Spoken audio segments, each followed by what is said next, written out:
शाखा भेटींवरती विशेष महत्त्व दिलं। मुंबईच्या जोगेश्वरी परिसरामध्ये उद्धव ठाकरे पोहोचलेले होते। कार्यकर्त्यांशी त्यांनी 1 to 1 संवाद साधला। कुणीही कोणत्याही आमिषाला बळी पडू नका असं आवाहन त्यांनी कार्यकर्त्यांना केलं। सोबतच पुन्हा एकदा भाजपवर आणि एकनाथ शिंदेंवर जोरदार प्रहार केले। जर कोणी पैसे देऊन मत विकत घ्यायला आला तर त्याला चांगलीच अद्दल घडवा, पापाचा पैसा घेऊ नका, पुढचे 2 दिवस जागे राहा असं आवाहन उद्धव ठाकरेंनी मतदारांना केलंय।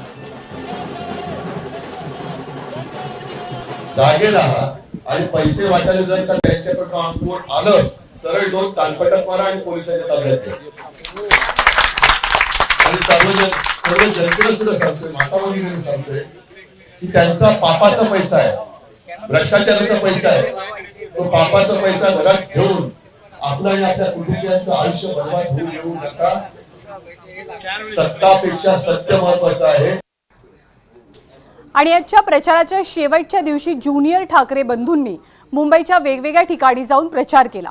अमित ठाकरे आणि आदित्य ठाकरे हे प्रचारामध्ये शेवटच्या दिवशी एकत्रितरित्या सहभागी झाल्याचं पाहायला मिळालं।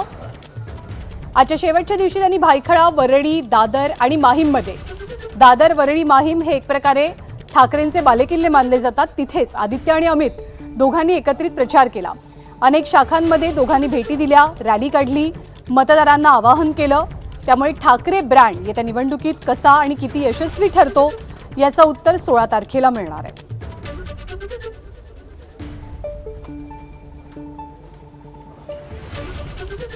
तर या निवडणुकीमध्ये सर्वाधिक चर्चेत राहिलेली आहे ती 2 ठाकरे बंधूंची युती, त्या दोघांचे एकत्र येणं।